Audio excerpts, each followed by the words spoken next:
and then we can start. Look at that cat. That is classic cat stuff. I love it. Oh, all right. We're just about to get that YouTube thing started. It takes about almost exactly 60 seconds. And then, okay. All right. So I'm going to resume recording. Please tell us where you're coming from, everybody. In the chat would be a great thing. I'm going to, Nate, I'm going to share my screen and do a little intro, and then we can dig in. Let's see, where is the intro? Greetings, everyone. It's 7 o'clock Eastern. It's 4 p.m. Pacific. And if you're in another time zone, you probably know better than I do what time it is. It's the Friday night workshop. We believe in comics at Sequential Artists Workshop. Thank you so much, everybody, for being here. Let's see what slides we have today. Oh, yeah. So Sequential Artists Workshop is called SAW. It's a 501c3 nonprofit. We teach comics to anyone who comes along. You can find us at learn.sawcomics.org. These are some of the ongoing groups that we have. We've been accumulating a lot of these. We have a Drawing Health with Georgia Weber, Sustainable Diary Comics with JD Lunt. Josh Bayer teaches his own thing. Graphic Memoir and Medicine, Comics Flow. We can talk about that some other time, or you can send us an email. Upcoming, we have the big 6-month graphic novel development program that starts in June. You can go to learn.sawcomics.org to find out about that. Next week in this spot, we have Rachel Lindsay, who did RX, that great memoir, and she's going to be talking about lettering altered states. So we'll find out what that is. Austin Kleon's going to be here Tuesday, April 11th. You can sign up for that on learn.sawcomics.org also. And share what you do tonight on social media. It's Friday Night Comics is the hashtag Friday Night Comics. You can tag us at Comics Workshop. You can join us at members.sawcomics.org to share lots of things all the time. And I'll put Nate's hashtags and @ symbols or whatever they're called, tags, handles, I think they're called, in the chat, but it's See My Brother Dance, but I'll put it in the chat. And I want to thank everybody who donated tonight or any other night or any other time. It really helps SAW survive and thrive. It helps us pay the artists and everything. So thank you so much. And we do have sustaining member options. You can look at that. I'll scroll through these really fast. And what else? Oh yeah, please, no inappropriate speech or imagery, no trolling, no hate speech. Please keep it PG-13. We love it when we have kids in the room. So let's keep it that way. So enjoy. Oh my God, it's Nate Powell. Nate Powell has Storm on his website right now. I don't know if that's related to the storms coming up. It might. And anyway, I'm super, super glad Nate is here. Let's see. How do I stop sharing like that? Wait, has it worked? There we go. Nate, can you hear me? Are you muted? You're not muted. Yes, I can. Okay. Yeah. How are you? It's so nice to see your face and everything. Good to see you too. It's been a minute. Wish we could chat longer, but we got people to get drawing. You've got a storm to avoid. So indeed, we're in between 2 waves of heavy storms. So the clouds have literally parted for this workshop. I'm gonna sort of like be low in the sort of, I'm gonna be low key. I'm gonna like be summarizing what you do in the chat and stuff. I might have my audio off. If you need me, let me know, but I'm gonna be mostly just helping people in the chat sort of keep up. You bet. And okay. I'm gonna spotlight. Sure. Thanks. Okay, so I guess just to jump in, and since I'm not well versed with the protocol or the general structure here, basically what I chose, and we can divert from this or expand from it if we want, just to have a general theme or topic or exercise, was I wanted to do something that was based on how comics as a visual expressive medium allows us the unique opportunity to capture sensory experiences that are outside of the visual senses. So basically, to do an exercise or do some work that's based on capturing sound, taste, touch, smell, or even like expanded mental states and awareness, or the way that sensory experiences bleed into each other, but how to capture those visually in comics. So basically, since I'm winging it, I stole my 8-year-old's dry erase board and exactly 4 markers, probably 2 of which work. And I have a bunch of books here. And I also have what I'm working on right now is like incidental stuff. So I guess what seems to work during this window of time for everybody is I'm going to stick with aiming for some type of 4-panel comic. And I think it'll work really well for this because 2 of the main things I'm interested in communicating, despite like the topics, despite this, besides the subject matter in my comics, I'm very interested in memory and very interested in subjective and sensory experiences. And that's in all my comics, whether they're fiction or nonfiction. So I guess before I jump into examples that have inspired me or things that come to mind, I'd say what we're going to do, what you should have a brewing in your minds is think about a memory that is tied to one of your senses that's not visual, that's not necessarily visual. So it can be a visual memory, but dig around for a memory that's tied to a particular smell or the texture of something, the taste of something, which is like a good no-brainer to jump into. Let's see. What am I? Oh, the smell. Wait, I did smell. Audio. Oh, Audio. Right. Hearing, of course, which is like a gold mine for cartoonists. And this could be your, sense memory. It could be somebody else's.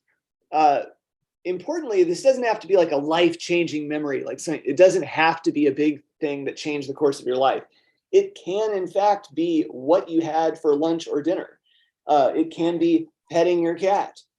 Like the real joy here is actually taking the information that we have inputted to us and that we're processing, and just using that as a springboard to work on how each of us individually would like to express that particular sound or smell or texture. And just last week, I was talking to some elementary school kids here where I live in Southern Indiana.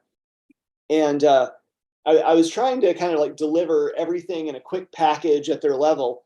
But I kind of unearthed something that I think works really well to encapsulate this whole exercise, which is essentially that when we are being visual storytellers and when we are cartooning, this is a great opportunity to slow down, like stop in your memory and look around, walk around, and look for details. I mean, like this encapsulates everything cartooning is about, is the ability, not only when we read comics, do we have the incredible ability to stop time, to reverse time, and to compare the present and the past and the future in the book we're reading all at once. And we're able to use it however we want from panel to panel. But when we're actually trying to think of something to write and draw about, we also have that ability. We're essentially, we're making and constructing comics in our heads before we ever write or draw anything on paper at all. So yeah, really the mandate here is slow everything down. Once you're trying to think of a smell, a sound, a texture. Why do I keep a taste?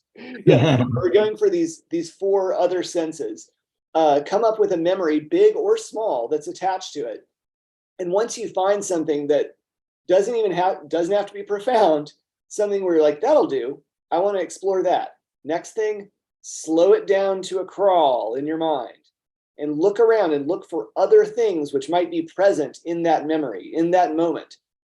And really, this is where the cartooning happens. Just like for a prose writer, that's where the writing actually happens, is in the details that are in your mind's eye as you walk around. So I guess to get started on something that might turn into 4 panels, we certainly don't have to use words and images in this. But if you do, you can, if you want, you can just simply structure that with 4 short phrases or 4 sentences. That might be a good structure. 4 different moments of focus, perhaps 4 memories that are all attached to the same sense, the sense of taste, the sense of touch, and have them just relate to each other. Or a single moment in time where this is just 4 moments along that memory. So while y'all are brewing that in your minds, we're going to go over here to the pile of books. This was my joy earlier today, was digging through hundreds of comics. Yay. And trying to like think of the stuff that kind of helped make my way. So I'm going to burn through these really fast because I know there are a lot of them, and you know, we all want to spend time drawing and stuff. So think, draw, but I'm also going to be doing show and tell. Yeah. All right. So first, Show and tell. oh yeah. First, we have the amazing Lily Carre's The Lagoon, which was published in 2008. I consider this to be like a cousin to my own book that came out the same year that involves a lot of lettering affectations around the sense of sound. So I look to it when I'm thinking about like what cartooning was doing at that moment in time. And there's some stuff that's more obvious. There are lots of great musical moments, throughout this, where to me, the joy of lettering is the ability to take sonic and auditory information and make it inseparable from the visual component of the book. But then Lily is able to really combine these in a very full, holistic way, so that we're no longer, like the same lines and the same curves that are being used for musical notes flowing through the background are also being used for the whiff of smoke. They're also being repeated in these, ripples in the water. And we move back and we see fire and smoke. We're all operating under the same curves. And we see like a nice waver in the lettering and the lettering balloons, which really follows along the same general shape patterns throughout, no matter what the sensory experience is. And to kind of back up into earlier in the book, just this silent double page spread underwater with some nice kelp, some bubbles. I like how you have like these kind of undulating underwater plants, which, I guess wouldn't actually be making any sound. But not only do you get a sense of the texture from the kelp, a sense of motion, but you also get that sort of like, we all have the underwater sound that maybe doesn't really exist, but it helps communicate the idea of being underwater and moving underwater. And I feel like there's a lot of sound happening in these 2 silent panels. But importantly, the curves and the lines are sort of echoed throughout all of Lily's work in the book. The Lagoon by Lily Carre. Got it. To go to the big dogs, Raina Telgemeier, Ghosts, in my opinion, her best book. Oh, nice. And what I really like about this book is once they arrive at La Bahia de la Luna, which is supposed to be like Half Moon Bay in California, I like that there's a lot of wind coming from the ocean up into their neighborhood. And a lot of the lettering and sound effects initially start as sound only whenever the main characters are in the neighborhood but approaching the beach. And the closer they get, then the wind goes from being sound to being something that is tangible, first seen in the environment around them, but then felt on the bodies of the characters themselves. And the closer they get to the Pacific Ocean, the more the impact crosses over from an auditory experience to a tactile experience, as the sound of wind becomes the feel of wind. Nice. Okay, so this is a deep cut from SPX land. Joseph Lambert. I don't know what happened to this dude. I'm sure he's still out there somewhere. But he did a bunch of mini comics in the 2000s, and one of the best comics I've ever read is a tiny little mini comic he did that's reprinted here called Turtle Keep It Steady. Oh, that's a great comic. It's so good. Yeah. I've never seen it reprinted. I have a little mini. Yeah, it's huge. So like the original comic is like, it's like 3 by 3. but it's just like this little turtle drumming. That's it. And so the word balloon here is the drumming of the turtle. So we have like Joseph is making his own system of notation that is the auditory information being conveyed visually, but it's not going by standard musical rules. So we've got the hi-hat, we've got the snare or the kick drum. How close to the camera can you get that? We'd love to see it a little closer. There you go. And just periodically, as different animals and characters show up, we get the chorus over here that's just like, turtle, keep it steady. And then basically like, you know, it goes on for a good 20 or 25 pages. And slowly the music gets a little more complicated and it moves through the song. But I really love the complete abandonment of what we all accept as musical information. And yet it completely works, especially because this turtle here is playing a percussive instrument that actually has no notes. So that's an ingenious, simple use of crossing that sensory information. Also, one thing that's really freeing when you're doing this kind of stuff is being really unprecious. Like I think Turtle Keep It Steady is a really good example of like when you're trying to get into what your language is going to be, especially something that's tactile or auditory. It's the fact that you can be, oh, that's one of the unworking dry erase markers. Okay, blue's gonna work, I can tell. But like you can be very harsh and unforgiving and unprecious with things. And that allows you to completely escape the confines of what you think are sound effects, what you think are textural notes.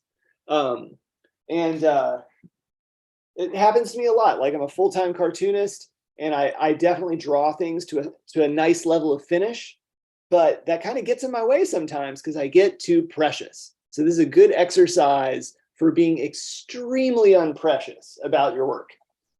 All right, Daredevil, Frank Miller and Klaus Janson. This is just a silent, like acrobatic fight scene between Daredevil and Bullseye. This is from like 1981, maybe 1980. But I really enjoy that on this page, on this side. Oh, and by the way, for people who aren't superhero nerds, Daredevil is blind, but has his other senses are enhanced. And so when people do Daredevil right, they really focus as cartoonists on what that actually looks like on the comics page. But I really enjoy that as Daredevil is fighting Bullseye, the living weapon, here on this tightrope, that their bodies are reduced to silhouette forms.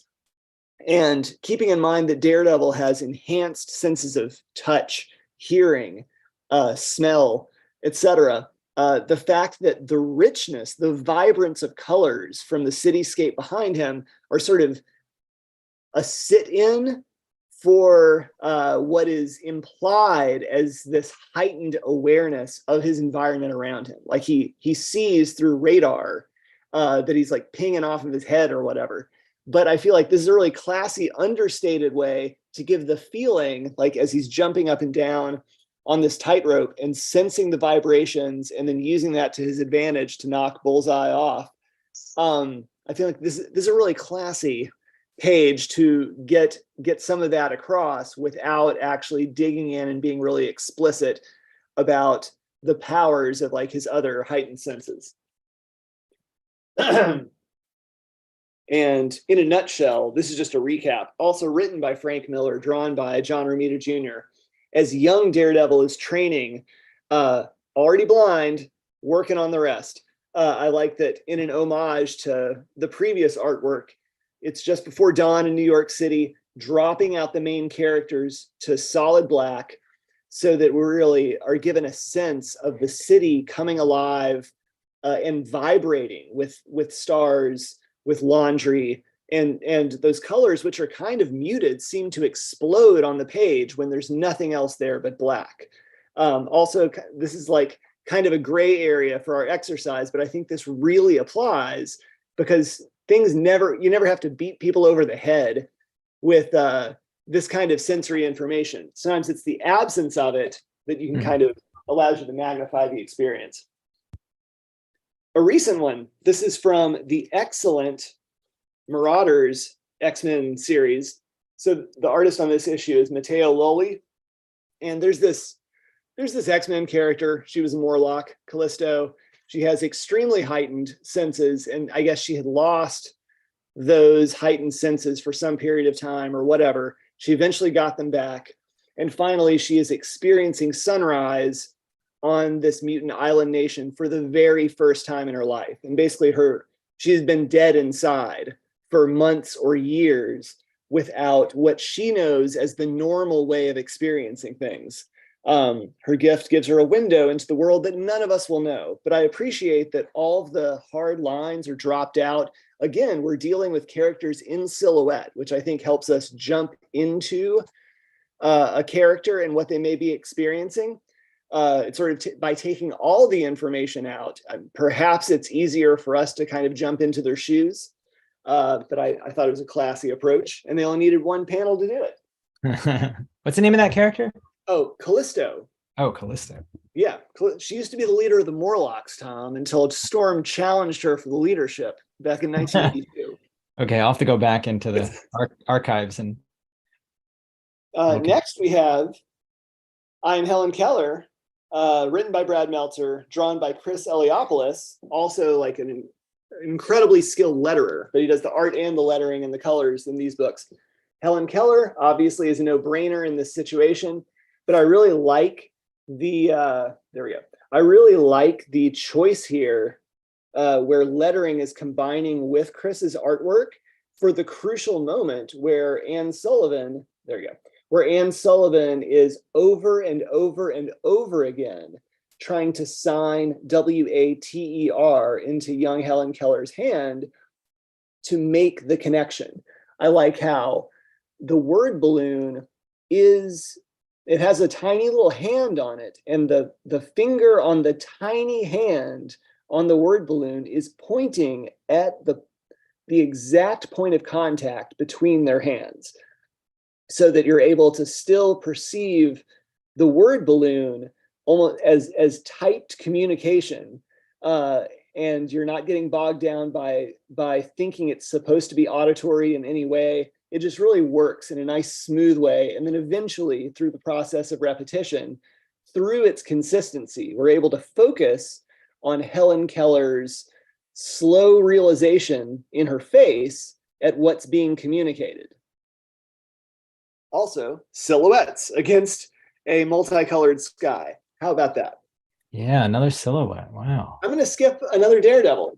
Okay. One of the best comics I've probably ever read. I started reading with my kids, but it's Bug Boys by Laurie Metzger. I don't know if that's how you pronounce her last name, but Bug Boys is amazing. Okay, I'm just going to pick like one of these. It's like these two bugs. They're best friends. They live in like a bug community, and they have little cute adventures. It's amazing. But there are all kinds of opportunities, especially now because we're in a bug world and we're descending to bug size. And so this is a good exercise in its own to challenge you as a reader to kind of look around at the world you think you know and see it in a completely different way. But they run into all kinds of creatures with different ways of experiencing things. Here's a bat. So they run into a bat as the moon is coming up. And I like how the bat is able to communicate their sensory reality and how different it is. So basically, they're talking about their bat skills and everything, and they start talking about something called night colors. And then Stag Bee is like, what's that?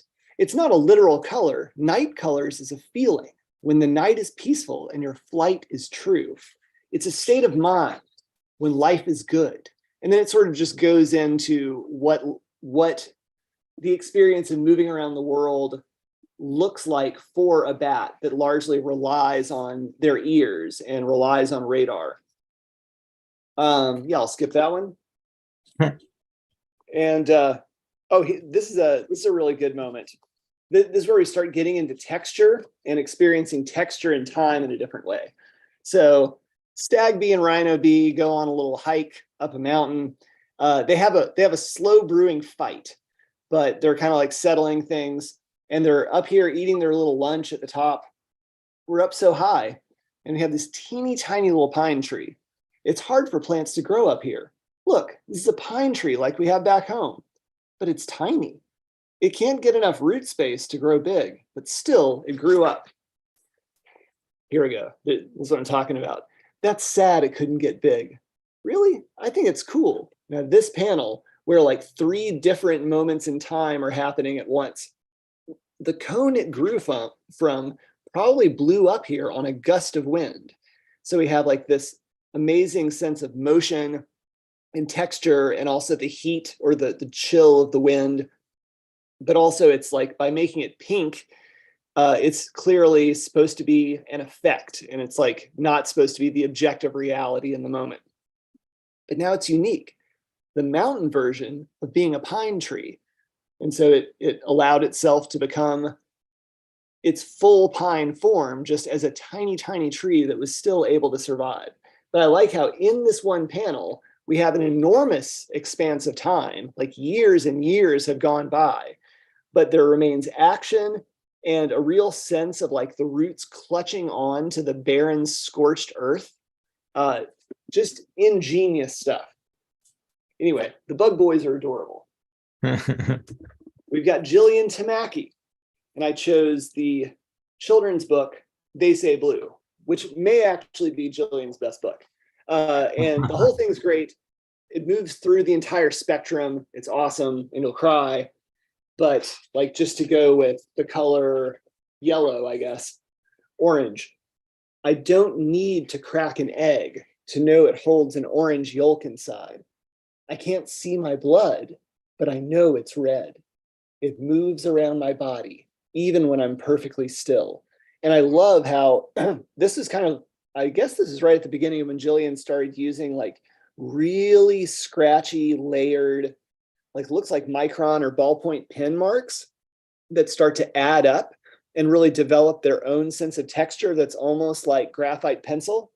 But I like how the hardness of those black lines, as scratchy and textural as they are, and having like such a focus on, like, we all know an egg. So we are now seeing the egg. We are holding an egg. We know what that feels like. We know the coolness of the egg, and we know how it has that tiny bit of texture across the shell.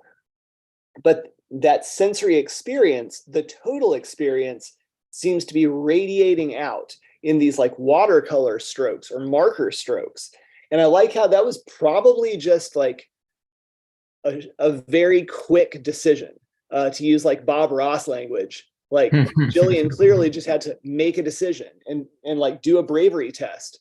And I like that the radiation of these marker or watercolor lines seems to convey the experience. Like here we're moving into a different sense of touch and heat when we're talking about blood, and like we're thinking about the blood that's moving around our bodies. But the background does all the work here. So we'll go to the master, John Porcellino. He was actually the first person I thought of when I decided I wanted to do this sense memory. But there are some here that are like perfectly suited for this exercise that are just 4 panels or 2 panels. But I like this one. It's simply Rockford Station. Oh, that's a classic. I show this all the time. Yeah. We lived on the very edge of town with an old couch. And what's so ingenious about having such uncluttered, simple drawing is that we're not seeing John Porcellino's couch. I'm seeing my couch. You're seeing your couch. Yet we are giving into his experience, and we are sort of like embedding within it our own sense memories to make it come alive in a way that it never could come alive if he drew this super detailed couch, a plastic table, and a TV that got one Rockford Station to the west, where cornfields as far as I knew. And in the winter, it was cold. One day I was hungover, and I laid my head in her lap, her hands in my hair, like a child. Voices spill from another room. Light crosses in from the hall. Good, John. Can you show but, yeah. Can you show us some panels close up? Yes, of course. Let's go to the second page here. This is what I love, and you'll see this a lot in his book, Perfect Example. You'll see these moments where, but like the artwork remains just as simple and just as economic, but even getting in there and showing the individual hairs of an eyebrow, or showing just the bump of a knuckle with a little bit of hair cascading, that makes the complete sensory experience of having someone's head or having someone's hand in your hair. And I love how much this line of the caption is doing so much work here by simply giving us this setup, just a little bit of texture of the carpet to give us some shadow and some light, but simply saying voices spill from another room with no other information. It allows us to put our own experience into that moment and makes it alive in a way that a more detailed rendering never could. You didn't even talk about the sunlight. Oh, I didn't. I sure didn't. Did you lose the page? Nope, it's okay. Don't let me backseat punch. Yeah. Perhaps, like, if you have a minute, one of the best examples in comics history of moving through these different sensory expressions and trying to put them on the page in a creative way comes from Hawkeye, published by Marvel. It was around 2012 or something. There's a very famous issue, Hawkeye number 11, Pizza Dog. And it's a detective story that I think it won an Eisner Award for best issue of the year. It follows this dog who basically it's a detective mystery, but the dog solves it using dog senses, dog cognition, and dog problem solving. And it's incredible that, like, we start like with extremely affected lettering that is incomprehensible at first, and then you can hear key words, but here in the lettering you can only see the words that the dog knows, like what, me, help, Kate, don't, bad, and everything else is just a blur, which I remember from like an old Far Side cartoon as a kid as well. But then as Pizza Dog moves through things, Pizza Dog is doing problem solving by trying to find relationships in the situation around them with what they know. And it goes on and on, but this is like a revolutionary experience to read this 24-page comic. So yeah, it's collected in Hawkeye Book 2, written by Matt Fraction. One of the simplest, like completely out of the box revolutionary uses of capturing other senses is from Dash Shaw, who I know has done workshops here before. But this is from, I'm assuming this is actually self-published from like 20 years ago. This is from Love Eats Brains. Oh. Yeah. Yeah.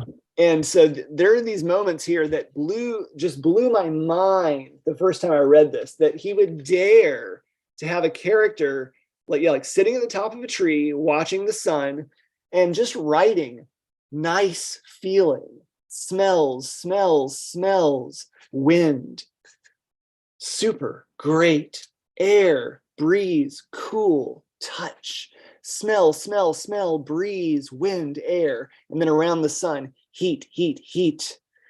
Like the audacity to do cartooning like this changed my life. Wow. And so like this, I think this one panel is probably one of the most influential panels on my life. Wow. You can do that. Like if you need to write touch, I did it in my newest book, Fall Through. Every once in a while, you're just like touch, and it conveys what it needs to convey. Nice. We've got Jordan Crane, whose incredible book, Keeping Two, basically involves multiple viewpoints and people not knowing what has happened to someone who's away from them, not having enough information, and they start filling in the gaps themselves. And a lot of it is wordless, but there are also just like normal passages too. But I appreciate how we have sound effects to cover like car noises and horns and stuff, but there are also these blocky geometric shapes, which sometimes wind up looking a little bit like Japanese characters, but usually just have kind of a percussive feel to them.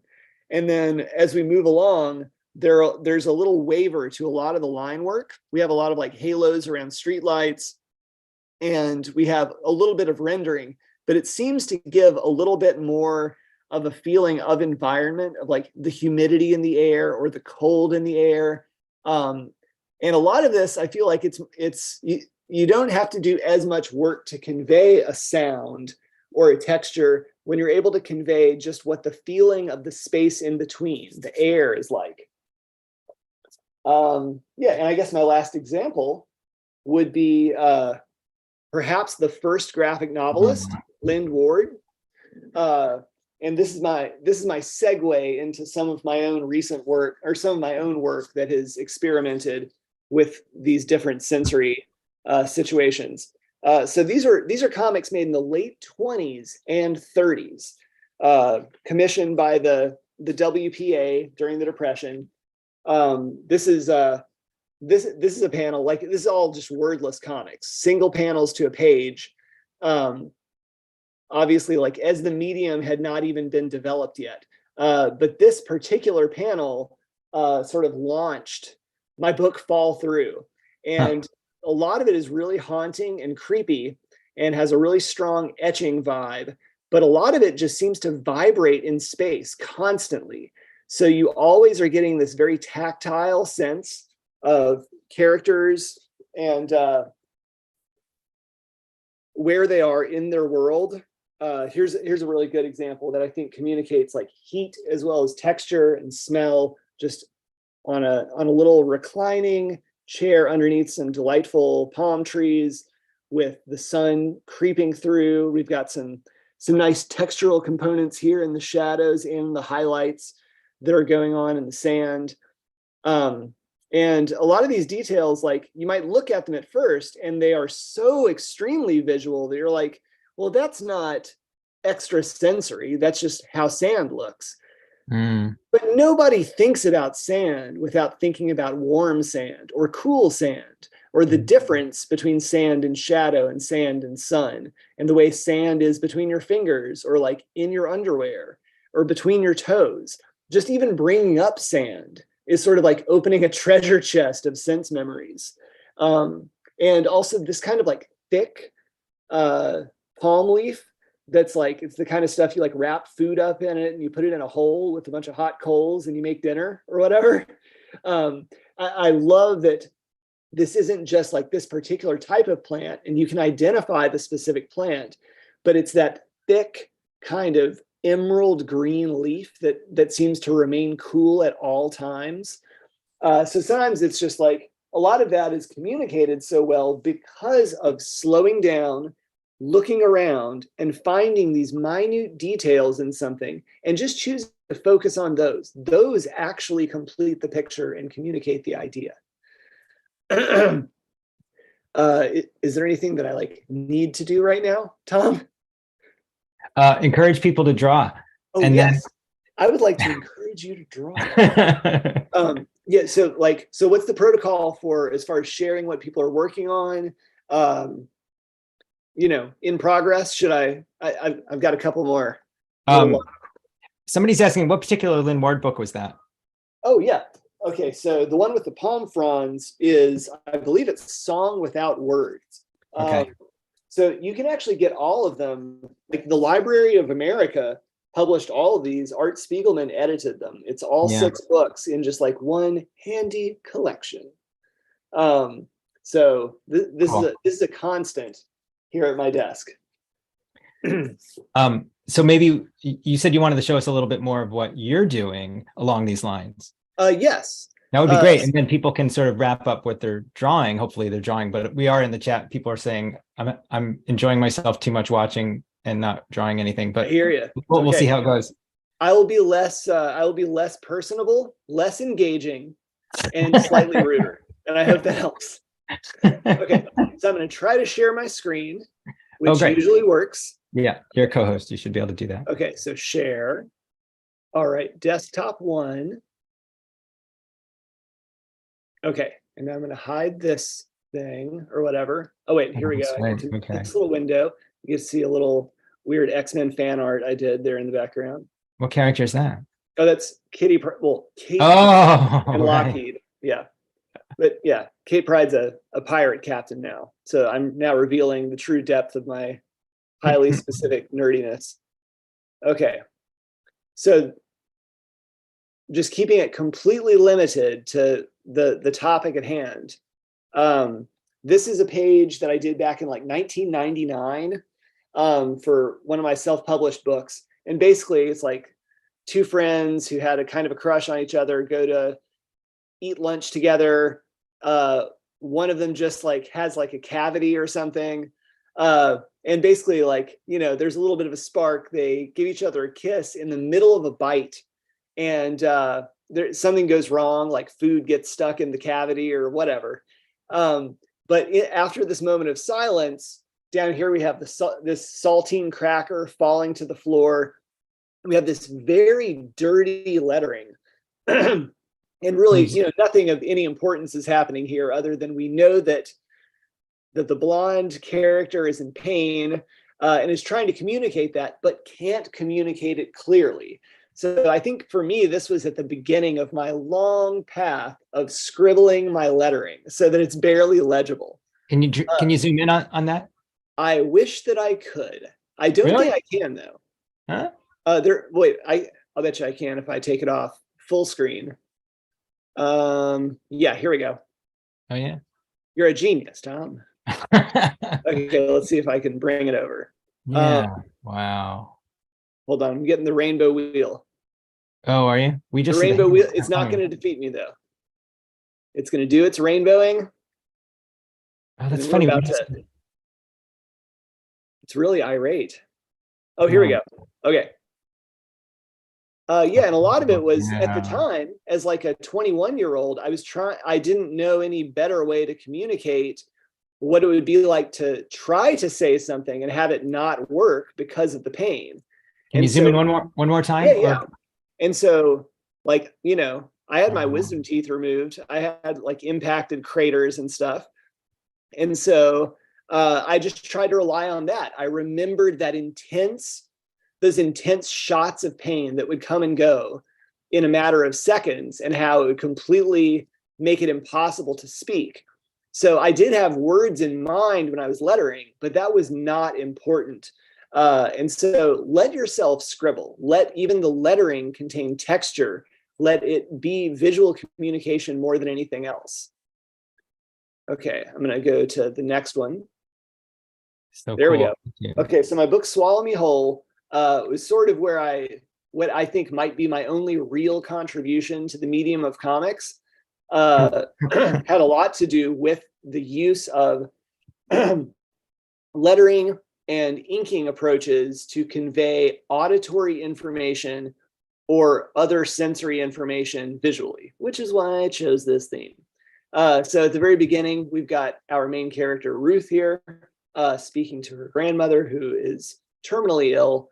And the grandmother has some other things going on, but so does Ruth. And that is the connection between them. And as the grandmother is speaking in a very earnest way about something that's incomprehensible to Ruth, Ruth gets very focused on the wood grain texture at the hospital bed, which is behind her grandmother's head. And then we start to see the background around Ruth's head shift.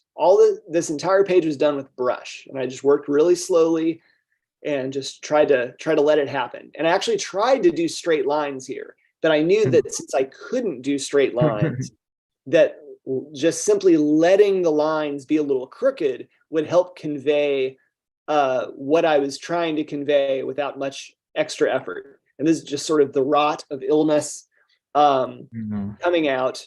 And as we move down, she's focused closer and closer on those wood grain textures. Now we see the background behind her shift as there's sort of like this moment of like receiving some sort of communication behind her grandmother's communication. All right, so this is a double page spread. I'm just gonna go to the full screen on this one. Same book, about, like 10 pages later, where we have Ruth in her room and looking down at her carpet begins to take the usual kind of scuffs and swirls from our foot traffic, and the swirls start to take on an order of their own. And the lettering kind of follows the curves of the swirls. And here, as we're backing up and we see one of her eyes disappear, this is where we're leaving a sense of objective reality, and we're moving into her subjective sensory experience of this moment. And she's talking about, I felt the world shift into place. I felt myself dissolve into it as these curls and swirls kind of look like that wood grain from the hospital bed, but they start to take on their own kind of system of movement. In line with everything else, if just for a time, I was frightened every time, even when it freed me. And then this creepy second eye appears, Wow. second set of eyes appears behind her regular set of eyes. Okay, so after that, there we go. This is where we've got a lot of stuff going on in school. She starts having these delusions that she's seeing cicadas and these other bugs appear in the overhead lights of her school. And not only the sight of them and the sensation of them crawling and trying to bust out, but the deafening sound of the cicadas is getting to be too much for her. So she runs out of the school, and as she's seeking to escape, she's kind of overwhelmed by the sound. But here on the right-hand side, the lettering of the cicadas' sounds are sort of blending seamlessly with the little doodles of the cicadas themselves. And they sort of like take over her body form here. I guess this is like unrealized body horror as well. And then we see a negative image of the silhouette of her body that is instead defined by the surrounding cicadas, also using that old Daredevil effect. Ah. This is from March book 1. This is less of a direct sensory experience, but I feel like this works because of so many stylistic effects used in the process. Young John Lewis was very serious and very devoutly religious as a young child, and was trying to baptize some baby chicks. On one occasion, he was too intense and drowned this baby chick. And he has this moment of crisis here, but really it's the second page here. And I'm gonna take it off full view so we can zoom in a little bit. As basically all I wanted to focus on here was this moment passing here, where a dead baby chick has almost an unrecognizable form. And that's really just water, but it looks like blood to us. So to young John Lewis, it has the shock of blood. But it goes at like, what happens, relax readers, the sun miraculously actually dries up the drowned chick, and the chick miraculously comes back to life this one time, which racks young John Lewis with guilt for the rest of his life at this moment.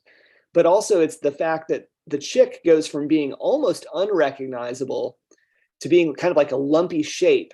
But when life is put back into the chick, all of a sudden we have like the basic cartooning components that we recognize as a bird that arguably does not exist here in this panel. And then it's back to life like nothing had ever gone wrong. And we have, this loud cry, which I'm sure is a tiny little cheep, but it's the fact that the force of life itself is lending this incredible auditory power to this tiny cheep as the chick comes back to life.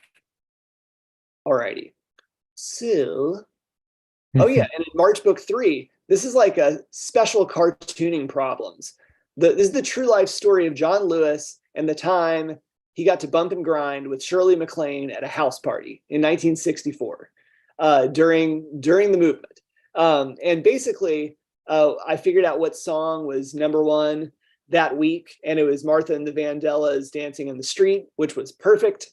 However, due to the publisher being afraid of copyright infringement and being sued, I wrote all the lyrics down in all these little musical balloons, and I had to get rid of them. They were like, no, we're not going to be sued by like RCA Records or whatever. So I had to come up with a creative solution. And since it was a record, I wanted to lean on I wanted to lean on the textural experience combined with the auditory experience. So putting the needle on the grooves of the record, feeling the static strip, and then having the static, the skips and pops carry their way through the music as well. I mean, it was this is my way of sprucing up the fact that I couldn't have any lyrics. But to me, this helped convey the sense of 30 people dancing in a room, possibly making the record skip and jump. But the record insists on propelling itself through the end of the song. So that was like, you know, these were the last 2 pages I did for that book. I had 1 day to solve the problem. And so this is just a matter of using the Bob Ross adage of like, make a decision. And I just had to go with it completely. And I know I used a brush here and I worked very quickly, and I don't think I whited anything out. I just knew that it had to have a little bit of dynamic force, and it needed to be good enough, and I needed to move on. And then this is some of my newer stuff. This is from Fall Through, which is not published yet, but just opening the scene, giving us a view of what it's like to go to an outdoor underground show in the summertime in the South. And so we're looking up at a streetlight at night, with the glow of the city in the background, sort of illuminating things. But on summer nights in Wormwood, we confirm how severely mosquitoes outnumber humans by looking upward into the streetlight halos. It's the only way you can see mosquitoes in the dark, is by seeing them through the halo of the streetlights. Better to stay in the shadows, oblivious to what's eating us all alive. So many of us worked at the same restaurants that we even shared a scene smell. Straight from work, bringing thick scents of grill grease and waffle cones to a scene itself very much like dessert, our sleeves reeking of ranch and batter.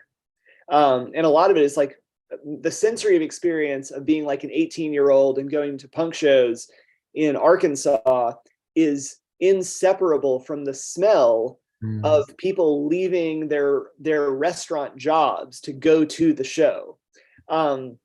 And so there are a lot of different sensory experiences going on at the same time here that you know are simple on their faces, but by putting all of them together, the smack of the mosquito, the halo of the streetlight, the feel of the humidity, the description of the smell of ranch and waffle cone batter on people's clothing, helps paint a much larger picture in 3 panels. Alrighty, and here we have the show moves indoors because it gets shut down. And a lot of this book is really about, it was done during the pandemic, and it was like missing being close to people.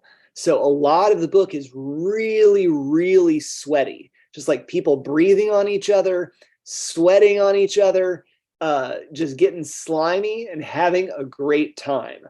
And a lot of it was allowing myself to shift the colors from panel to panel, allowing things to get more intense and express a little bit of that heat, but also express a little bit of the internal reality of just like really feeling like you're in your happy place. And instead of like allowing all these little beads of sweat all over everybody, instead of having that be this disgusting thing, which the second you leave this experience, you realize it's disgusting. But in that moment, that's all you want, is just to be breathing on each other and feeling each other's sweat. And from the same book, a little later at a different show in Kansas, we have a song that's being sung and yelled with sort of like a magical spell communicated through the musical notes. But as we're outside the venue where the music's being played, it's a little warbly, a little cut off. And then once we move inside, we get this much more intense experience of the sound. And we also see the states, the mental states of the crowd being affected by the emotional quality of the music, but not in a realistic way at all. Something which simply conveys the intangible quality of being in that place and time, that one moment. And it's just another hot, sweaty show. You know, the whole thing's full of sweat. I don't want to waste any more of your time. So those are my examples. And I'll end the old screen sharing. Stop share. There you go. No more sharing for you. Okay. No, people are loving this. Wow, so much that So you yeah, showed. what's going on, everybody? Well, maybe we have time for a few people. If you have been drawing, you Yeah. can share. Okay, what we'll do is people will raise their Zoom hands. I think we're getting some already. So you tell us, Nate, how long you can stay on for, and Oh, I'm fine. Like, don't worry okay. about me. Well, you got a storm coming in, but okay. Well, it's Here's true. what we'll do. We'll I'll ask people to unmute. We'll spotlight them and they'll give us a little show. So we'll start with Shannon. We'll go to Kai. We'll go to Kate, Mackenzie, and Jackie. Let's see. So here we go, Shannon. Should be Excellent. Oh, Yeah. yeah, we can hear you. So, yeah, just this is a great exercise. Thanks, Nate. Made me think of when I was young and I went to India and I was looking over on the second floor of a building, looking down at a cremation ceremony on the Ganges River, and the dinging sounds of a bell and the smoke kind of wafting up from the cremation site. So That's fantastic. And I love how within like these curls of like, you really get the sense of like sound equally with the visual experience of the smoke. But I love how clearly you're using like this dry brush where you have like 100 lines are being used in like one stroke in certain parts of those circular forms. That's incredible. there's a fan brush. So. Oh, I note to self, I actually need to get a fan brush. Why did I never think of that? Save your old brushes, never throw them out, because the ones that are the grungiest are the best. So. That's right. Yeah. Awesome. Save your Thanks, toothbrushes too. We'll go to Kai next. Thank you, Shannon. There we go. Hi. So is my camera or my Yes. video on? Doing Okay, great. thank you. So I just drew it's reversed for me, but you guys okay. So here's my dog, Willie. She always Yes. smells a lot. So I'm saying, Willie, you stink. And then she's confused because yeah. And then running away from the smell. And then what does it say? It's getting worse. The putrid scent of this cursed hound. Let's flee. I love how the smell lines that we know so well from comics, it's also doubling when in that second panel, your dog doesn't understand the source of what your character is offended by. And so like, it's got the question mark, which is halfway one of the stink lines also. So I like how you're communicating both things at the same time and they both work together. Can we see that second panel real fast one more time? So other people can catch that. Very cool. And then that third panel, you shifted the direction of the smell lines so that they're basically like tentacles chasing your character. Putrid scent. Well done. Awesome, Kai. Thank you. Okay, we'll go to Kate, Mackenzie, Jackie, Nina. Kate of Bloomington, Indiana, just like Yeah. me. Right. Okay, so this one is about picking up red raspberry in my grandmother's garden as a child, and just kind of trying to get into that space of the cicada sounds and the mosquitoes buzzing around and all this stuff and the thorns and everything. And then kind of this is supposed to be a cicada sound. Oh, yeah, it communicates very clearly. And it's funny, like the cicada, like what a unique sound that when it comes time to actually use letters and put it together, you have to choose really carefully. Like it's Swallow Me Whole. It took me days and days to figure out what combination of letters worked for me, but that communicates perfectly. And then this is after putting the raspberry in the mouth. It's just kind of taken over by the sensation of the raspberry, and then just kind of all the sounds and the humidity and everything of the Yeah. summer day. And I like that I love that your color washes, they're almost like moving towards that fourth panel where they remain distinct and unmuddied, yet they're basically becoming just like a seamless wash of color as the sound and the taste together are all combining as well. It's beautiful. Well, it was a fun exercise. Thank you. You bet. Thanks, Kate. Awesome. We'll go to Mackenzie next, and then Jackie, Nina, Nikki.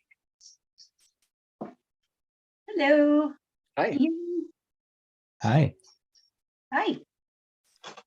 So I did this that it was one night at 3 a.m.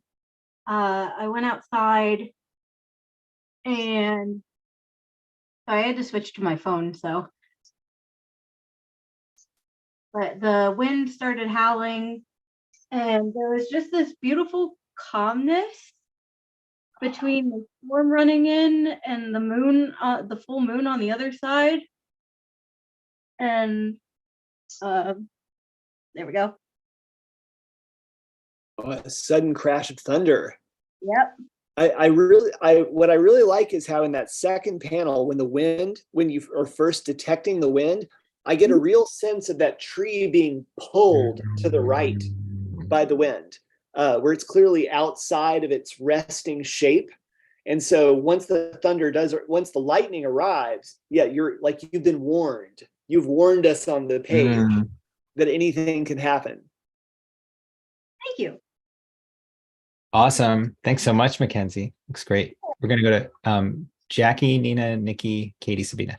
All right, here we go. I may have missed part of the gist of this thing because mine is very chatty, but I did the feeling of numbness.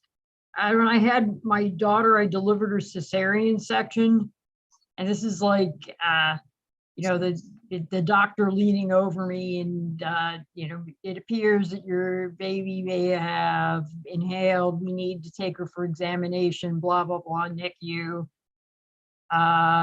They wheeled me into a private room and hooked me up to this machine post-op.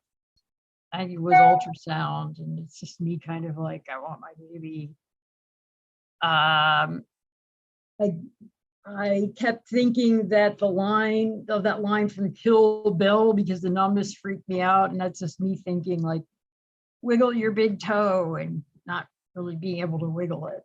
But after 8 months of an active ultrasound, nothing was there, adding to the numbness. So they were ultrasounding my uterus, and there's nothing there, which is extremely weird. But they tried to convey that sort of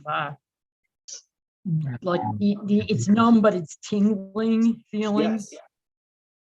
This is a really good example of the way that you were able to kind of, especially in panel 2, the way where you're in the ultrasound, the way that you're using a bunch of noodly lines that are filling up the space just evenly enough that it gives a sense of, it's like a static sense, which really conveys that sense of numbness. So that when you move down to wiggling your toes, finally all those noodly lines have a direction.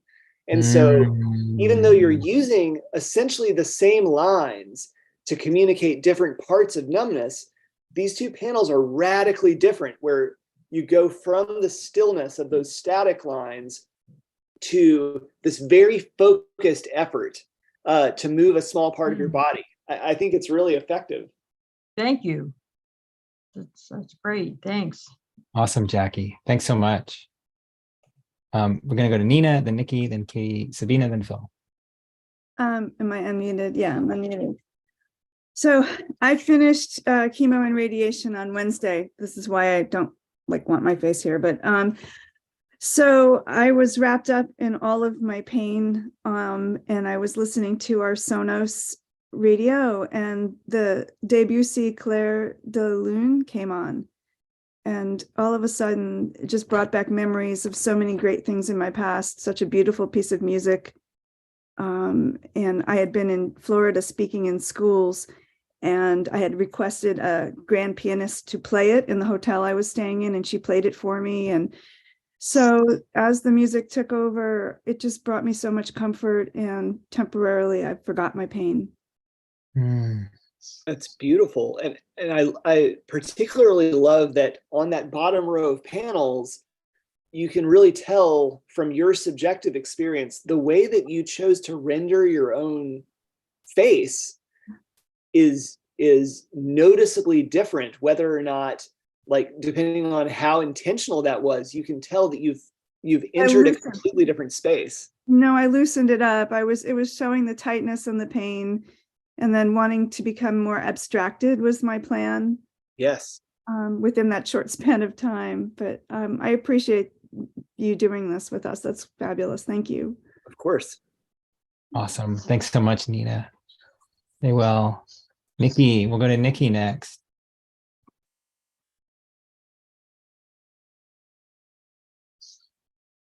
Are you unmuted, Nikki? There you go. I am. I'm just trying to turn my thingy around, but it won't let me. Let me see. Oh, right. You've always got that auto camera around. Hey, this was really great. Thank you. And it brought back lots of happy memories from when I was in India. So I need to unblur background, unblur. There we go. So I've done a little comic haiku about my time in India. So I've got here. So you've got the smell of jasmine wafting through the air. And then the thing that really struck me about India that is really hard to convey effectively is the loud. So the streets just full of cars going in every direction, and Royal Enfields and bullocks and pigs and chickens and lots and lots and lots of people, chatter, chatter, chatter, chatter, chatter, and the slosh, slosh, slosh of all the feet. So this was a cool one. That works really well, especially once you get into that overwhelming sense. I like that you have the smell of the baked earth and jasmine carries over from the left-hand page to the right-hand page.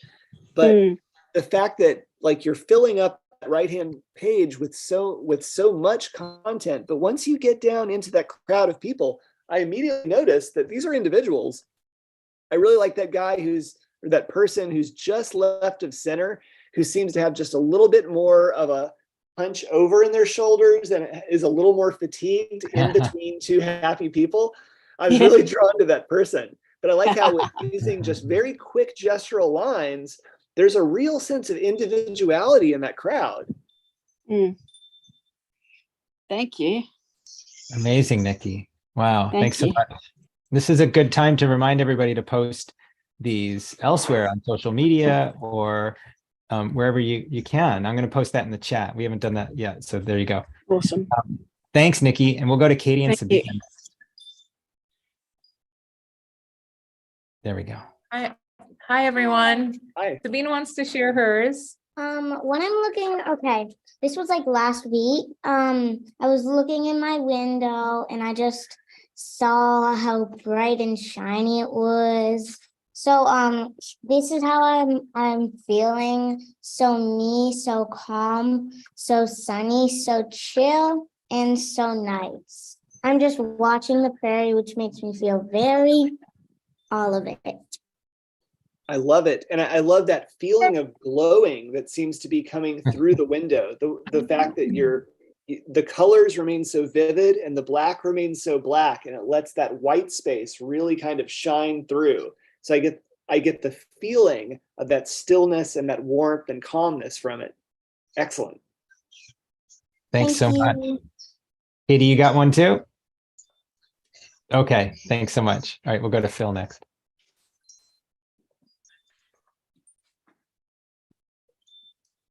Hey. Hi, Phil. Let's see. Now mine is just in pencil and it's a little scratchy. And if I get it spotlighted, maybe I can read it from behind. Okay, well, this is called Halifax River.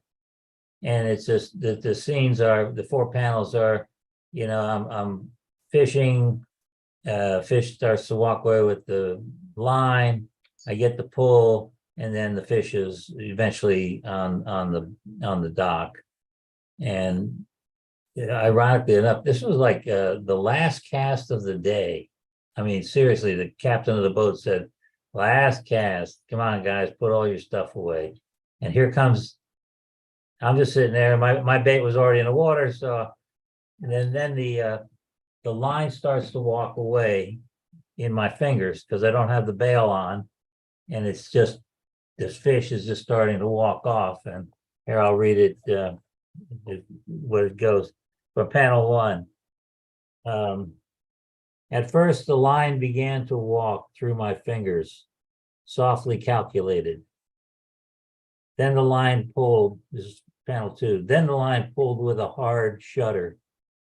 An electric fight for life surged through the line, the rod, into my hands and my forearms, fruitlessly pulling against the unreconciled fate. My chest muscles were fluttering. That's when I smelled the fish. It was still under the surface. Finally, the fish broke the topwater, and with a mighty splash, flung bay water onto my face and into my eyes. Beautiful strength, beautiful colors. The struggle continued. At last, the bull sea trout tired and was reeled in close to the boat and slipped into a net, a lead head embedded in its bill. Big trout still had the strength to flip and flop when laid upon the dock. He lives on today in a multitude of photos. What I like about that, about the way you chose to depict that, is how you save any close-up for once the fish is actually out of the water.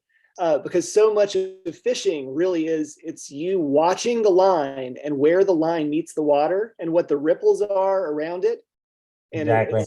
it is unchanging over time. It's those little variations. So you saved that visual reward for actually changing the situation by getting the fish out of the water. Awesome. Thanks so much, Phil. True story. We'll go to Jen next.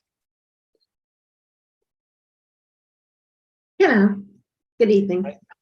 Okay, so I'm going to take a second just read what I wrote first because there's no real words in the comic. So the memory tied to a sense that came to me was the annual fruitcake making that my family, like the tradition, every Thanksgiving, we'd make our fruitcakes that is steeped in sherry. So making fruitcake with my family, the texture and taste of spice-filled batter, the taste on my dad's fingers, dried and candied fruit, ginger, nutmeg, allspice, candied cherries, cracking walnuts, slipping skins off of piping hot almonds, burned fingers, the sounds of nutcrackers. And that's it. Oh, wow. That color palette is incredible. It's like, it's not a wide range of color, but it's all just so unified. Mhm. And like, we all know fruitcake so well in our heads that it allows us to sort of have the fruitcake in our mind present as what you're describing. But also just, yeah, that when you were describing the burned fingers from the delicate act of trying to skin those almonds, lovely. Thank you. Thank you very much. And Thanks, there's Jonathan. Oh, another cat. We've had 4 appearances of cats today. a amazing cat. Thanks so much, Thank you Jen. so much. All right. We'll go to Lee and then Brianna. There we go. Hi. All right. Let me lower this. Okay. So I am so impressed by everybody's, and I feel like mine was not, it wasn't as dynamic as a lot of the ones I'm seeing. And it's kind of interesting.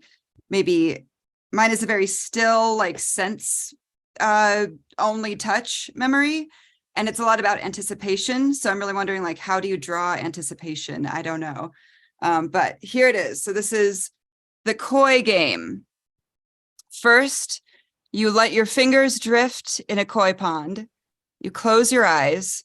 You wait for a curious fish to take a nibble. When will it happen?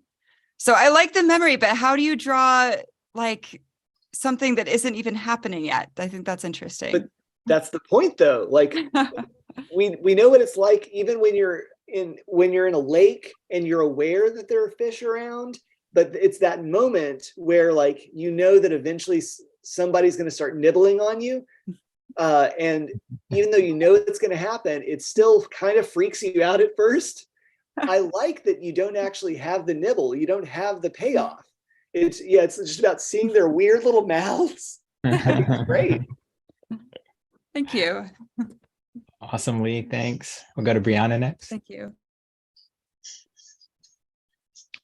Hello. So for mine, I tried to capture the feeling of being in the ocean for the first time. Look at the panels. I don't know if my light will let you see it. There we go. Maybe. Yeah. So I have, for the first one, I had never been inside of the ocean before. It felt like it was wrapping me in itself, pulling me to and fro in its unpredictable way. I tried jumping with the swell of each wave as if I were a bird catching a gust of wind beneath me. When my parents called me back to shore, I found myself crouching lower and lower with each step, trying to hold on to that weightlessness just a little bit longer. The cling of the ocean held me until next morning, the salt on my skin, the water in my stomach, the oppressive return of gravity. There's a detail in there that I have etched, that's a sense memory I have etched in my mind, and I've never heard anyone describe it, which is that it's like when you jump on a trampoline for like an hour and then you get off the trampoline, but you're still like, you have trampoline legs. The ocean does that too. And I like that you're trying to hold on to that shifted sense of gravity and physics, even as you're leaving the water. I thought that was great and very specific and descriptive. Thank you. Awesome. Thanks so much. We'll go to Jason next. All right. Hi. I'll set the stage real quick. It's September 91. I'm in a friend's car outside of our high school.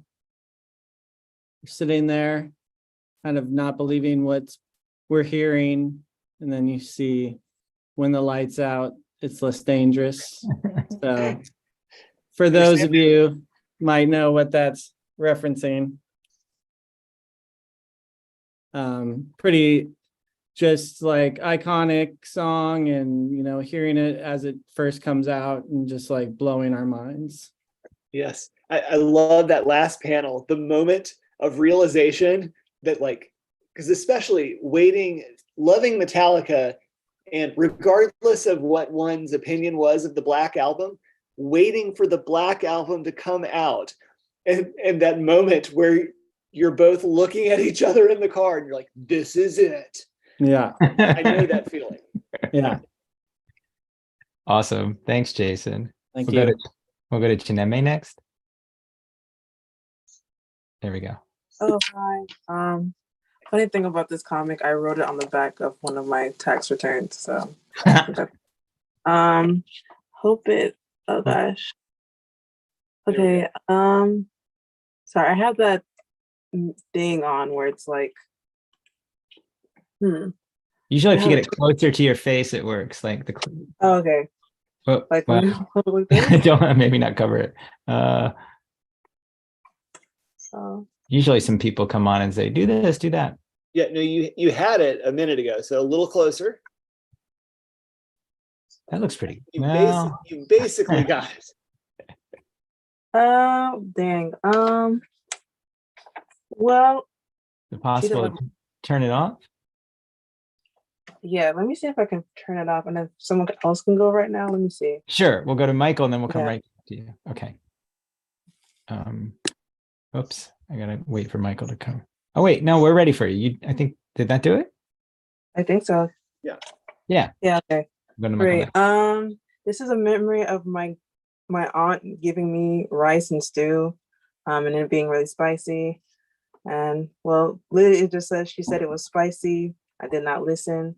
Now she makes the rice with ketchup. And I just like the idea of my hair going up because it's very spicy. Just the shock, the force of the sensation was, it's escaped the boundaries of your body completely.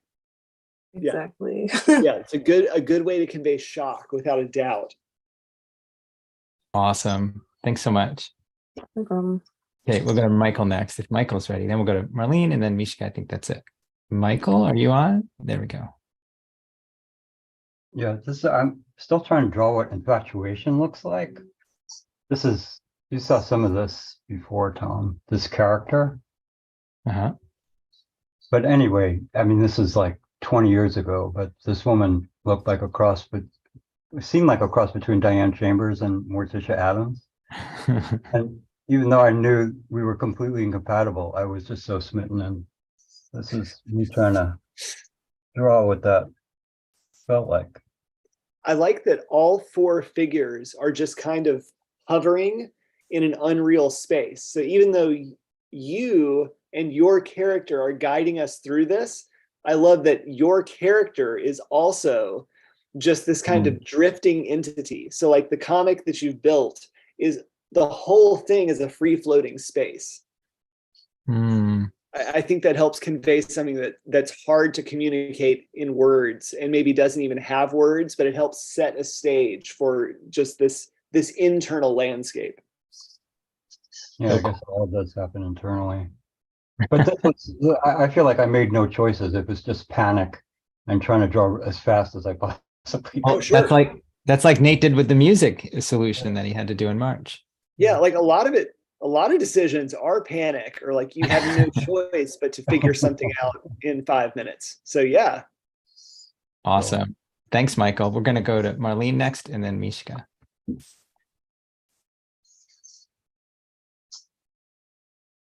Hi, Marlene, are you there?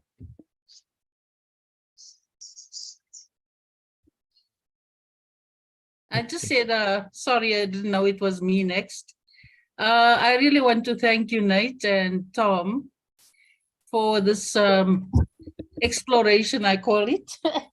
My comic is entitled Falling Off the Cliff. And the reason why I chose this is a narrative around feelings. As you can see, no real dialogue except the sensations that these two guys experience.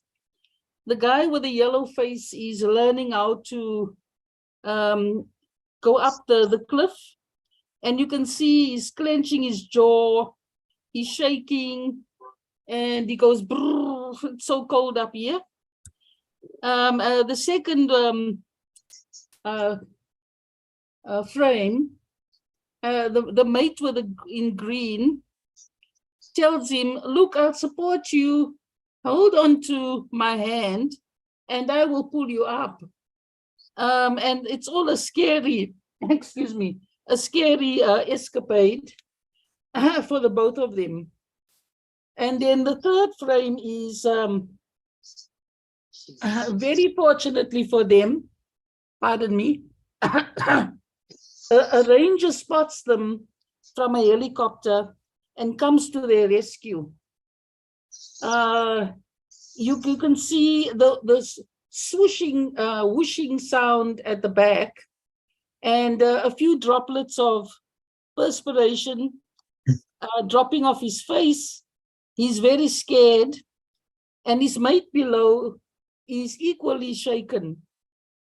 And then lastly, all of this is witnessed by an insect nearby. And the poor insect is so shaken himself that he drops off the cliff and his wings don't even work. This is how scared he feels for them. I don't know where I came up with this idea, but I enjoyed it. Well, what I like about your approach to this, was you built your 4 panels around action and characters that didn't directly have to do with all these sensory experiences. Yet you filled each panel with so much of that sensory information. And I also like how, as we're climbing a mountain and then falling, if you look at the shape of all of your drawings in each panel, it actually makes a mountain that peaks at the very top center between panels 2 and 3. And then we descend again as you get to the end of the comic. Yeah, I like Nate, it. Sophisticated. I just thought, you know, I looked at some of your work, and I thought, well, this time I'm not going to make like a squarish frame. I'll use more of a rectangle to add meaning to you know, the height that they were trying to conquer up the cliff, and then eventually a sense of space in the environment. Well Awesome. done. Awesome, Marlene. Thanks so Thank much. you. All right. Thank you. Mishka is next. Your Hi. trick. Hi. Oh. So mine is like Brianna's. I was remembering being a kid on Corona Del Mar. We would drive down to the beach there, and I'd be left alone for hours. And sometimes I felt like the waves would kill me. And I had that same, I'll have to try to think of what my language is for that trampoline feeling, but I tried to do it down in the corner. So first is that mysterious sound that of like, it sounds like a million grains of sand hitting against each other. That's across the top. Something like,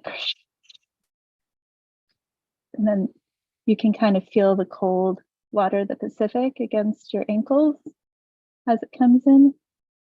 And it brings in the seaweed from farther out. And the older seaweed that's up higher collects little bugs, little gnats that fly around, sometimes a dead fish.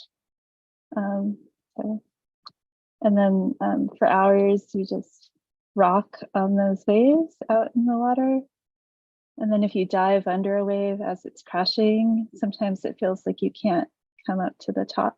So it's trying to show that feeling of being underneath a really strong wave. And then you go out to the beach and you dry out. And then as the sun sets, it's rather cold. So it's trying to show the shiver, but also like the distant sunset as well. I really like how you use your panels with incredible regularity to sort of establish this musical rhythm. And then you're stretching out time once you get to that the lower half of the comic with these longer rectangular panels that are very still, which is completely disrupted by the crashing of the wave. And really the white foam of that wave also it feels unexpected. And the fact that it feels like it's coming from the right to the left, it actually kind of attacks you. Really, really nice page. Thank you. Thanks so much Awesome. for this workshop. Awesome, Mishka. Thank fan. you. Thanks, Mishka. We usually close out. Oh, Lizzie just appeared. So we'll do Lizzie. And then if Jamie is here, we'll do Jamie as well. So here's Lizzie. Let's ask to unmute. And replace. There we go.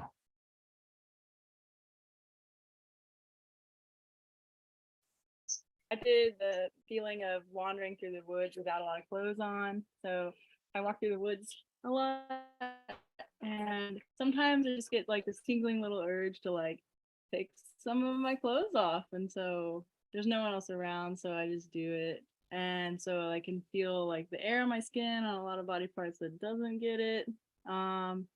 And then the ground is like so saturated with water, it like kind of like seeps up between my toes, even though it's not even like a puddle or anything. It's just like squishes up. And then also I just like scratched my back on a tree one day, and I was like, this is the most amazing feeling. Perfect scratch. The bears have it right. So I love how you have these air, short, water. you have these short marks that are repeated throughout, but you use them for all kinds of different things. And so it's like in that first panel, it's more of like a spidey sense that's emanating from your head. And then you're able to use it for that tactile sensation under your feet, but then it really pays off there when you're scratching against the tree, where it's both a mark on your back and the texture of the bark, but it's all like the same set of lines. It's great. My pin kept like not working too, so the pin was really scratchy, and I was just having trouble scratching it onto the paper. Awesome, Lizzie. Thank you. We're going to close out with Jamie. If Jamie comes on. And I know Jamie came in late, but I bet she rose up to the task. Unmute. Okay, where am Are you I? there? What am I?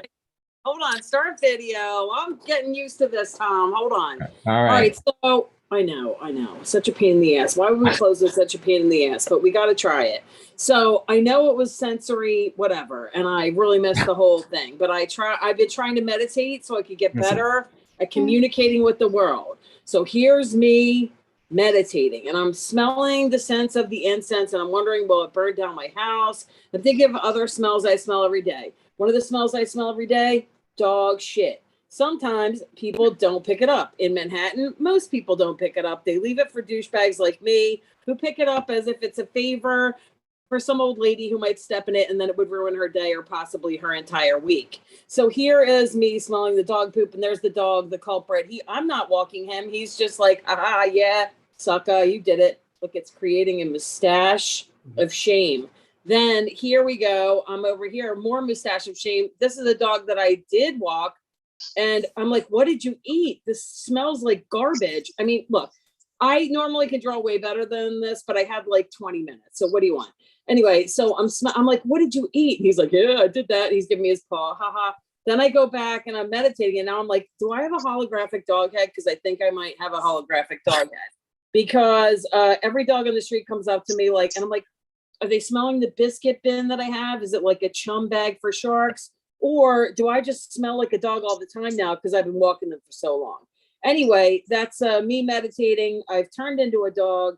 The dogs are now feeling my vibe, and that's what I made for you tonight. I can't wait to watch the replay. Your art is incredible. Thanks for having me. Good night. Thank you. What I really like is it all centers around the stink mustache, and I like how, I mean, there's a hint of it in the first panel because it's obviously getting your attention, but once you establish it in the second and third panels, like, yes, you return to the pose in panel 4, from the beginning, but I like that this really conveys how, like, especially strong stuff, like once you smell dog poop, if it's like, if it's that embedded near you, in there, you're going to care, even if you leave the physical area, it's like burned into your nasal memory. So I like that not only do you have a dog appearance, but there's like a phantom stink mustache that it's still implied there. It's a really good way to communicate it. Thank you. This was wonderful. I can't wait to watch it again. The mustache of shame. Amazing. Nate, oh my God, thank you so much. What Anytime. a gift. What a gift you give. Anytime. All right. Then, oh man. Yes, anytime. Again, tomorrow. Okay. Well, no, this was wonderful. What a presentation, and what amazing things we got out of this. Happy to be here. Thanks for having me. Yeah, thanks so much. I know you got family to check in on. True. And you got storms to watch out for. Oh, yeah, wait. True. Ada just showed up. Okay, we got a second for Ada. All right. Yeah. Hang on. And then we will sign out. Hi, Ada. Okay. So for mine, I first drew a picture of her mom, like, yelling at her saying, "You are in trouble." But then she starts to feel like she's dissolving into her tears. Oh, I've never expected that to happen. She's dissolving into the tears. Oh no, don't. She's dissolving more and more. Oh, I'm a mess. And now she's completely dissolved. I think And that's a can- great way to capture that feeling where when you're caught and it's like part of it is you feel like you're crumbling, but you also kind of just want to disappear. And I think that was a really good way to convey that. And your face in panel 2 with the dark blue background, that is a really good specific expression of emotion. You really got it there. Oh, Well love done. that. Love that dissolving stuff. Awesome. Thank you so much, Ada. Great last minute conclusion. All right. Well, Nate, my gosh, thank you so much. I can't believe how many comics you poured through and dug into over the week or whatever. And it was fun. I mean, sometimes you need a good excuse to dig through the stacks, you know? to look through all the daredevils. Somebody's got to go in and clean up all those post-it notes. I saw you throwing them off like yeah, crazy. I've created a problem for myself. That's without a doubt. All right. Well, let me ask everybody to unmute, and we'll just like give you a big thunderous applause and thank you. So, all right, everybody. Thank you. Nate, thank you so much. Thank you. Oh, great. Good to see your butt. Good. I love that. Very good. Everyone. Stay safe in the storms, everybody. Yeah. Good night. All right. Good night, everybody. Take it easy, Good y'all. night. And Good good night. night, everybody. Good night. Good night. Good night.